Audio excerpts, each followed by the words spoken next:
जब संविधान नहीं था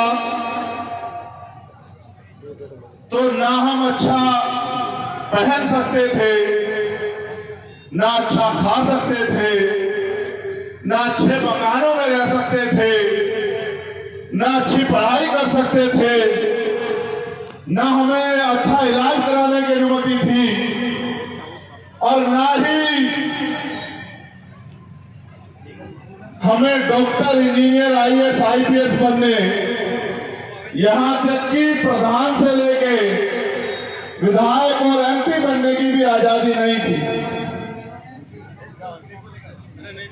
लेकिन जब भारत का संविधान आया तो भारत के हर एक नागरिक को भारतीय संविधान ने ये अवसर दिए, चाहे वो महिला हो या पुरुष, गरीब हो या अमीर, किसी भी जाति का हो, वो अपने देश में स्वाभिमान सम्मान के साथ जी सकता है और अवसर की समता का प्रयोग करके आगे बढ़ सकता है, कामयाब हो सकता है।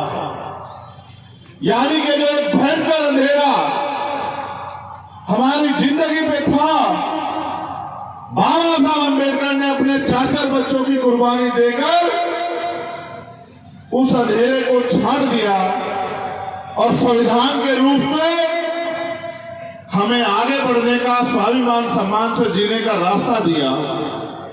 सम्मानित साथियों, आज हम लोग संविधान बचाओ यात्रा के रूप में, संविधान बचाओ सत्ता परिवर्तन करो संकल्प यात्रा के रूप में आज की सभा को कर रहे हैं। इस सभा को करने के पीछे हमारा कुछ उद्देश्य है। वो उद्देश्य ये है कि आज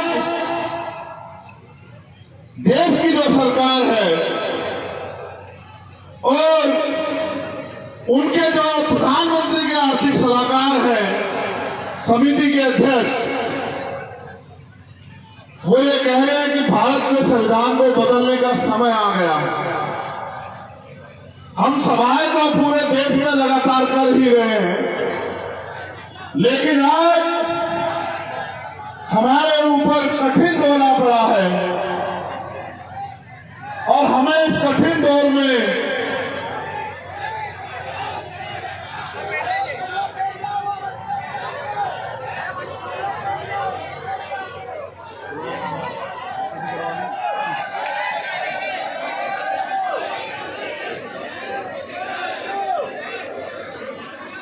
एक सम्मानित छोटे भाई हमारे बीच आए हैं, मगर आप नालायक की कमी थोड़ा ही करोगे। ये समाज अपने इस हाल का जिम्मेदार खुद है। इसको तमाशा देखने की बड़ी आदत है। अगर इसे तमाशा देखने की आदत ना होती तो जो अन्याय अत्याचार इनके खिलाफ हो रहा है, उसके खिलाफ डटकर मुकाबला करते। लेकिन समाज को तमाशा देखने की बड़ी आदत है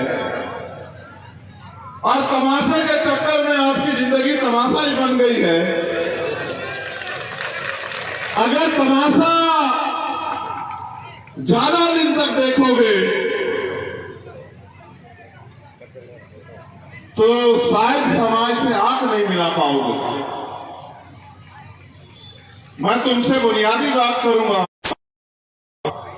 मैंने संविधान का जो खतरा है नहीं होता तो आपका जीवन कैसा होता।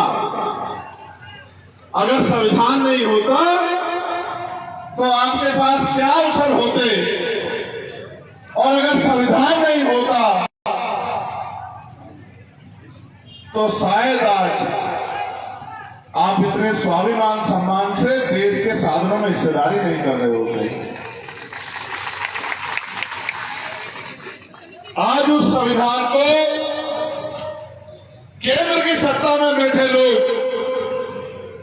खत्म कर देना चाहते हैं, और क्यों ना करें।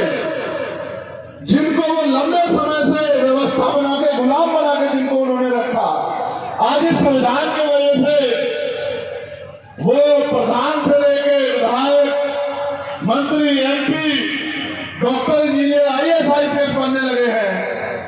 उनको ये लगता है कि जब वो कल शोषण करते थे तो उनके ऊपर कोई कार्रवाई नहीं होती थी।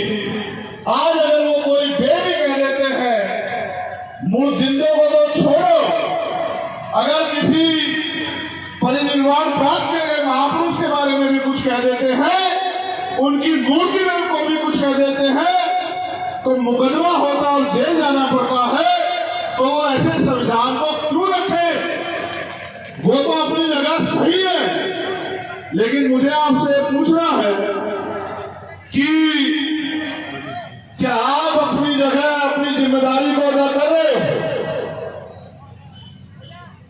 ये बात आपको मैंने इसलिए बनाई कि केंद्र की सरकार संविधान को खत्म कर देना चाहती है, लेकिन मैं बात आपको बता देना चाहता हूं, आप ये भी जानकारी हासिल कर लो कि तमाम राजनीतिक दल यही थे, चाहे वो कांग्रेस पार्टी हो, चाहे वो और कोई पार्टी हो, वो सब लोग यही थे। इनके रहते आज भारतीय जनता पार्टी संविधान खत्म कर देना चाहती है। आज उनको इतनी ताकत कहां से मिली इन दलों के रहते कि वो संविधान को खत्म कर देना चाहती है? यानी कि इन दलों के राज में भी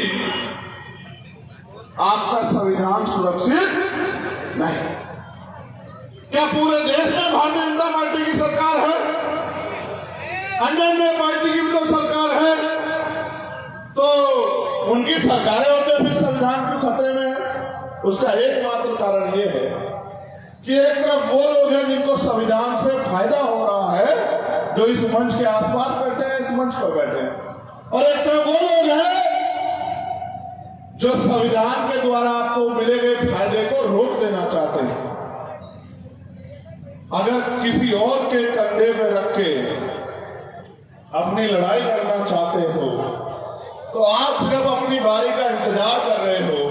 मैं पूरे देश में जाता हूं, मैं जिम्मेदारी के तौर पे आप एक को कह रहा हूं, आप तमाम नौजवान यहां बैठे हैं, मैं बुजुर्गों से कोई शिकायत नहीं करूंगा। मैं नौजवानों को यह कहना चाहता हूं और मैं उनसे पूछना भी चाहता हूं, जब कुदरत ने तुम्हें मजबूत शरीर दिया है और कानून तुम्हारे लिए बराबर है और सारा सिस्टम यहाँ, फिर तुम इस अन्याय को क्यों फैले?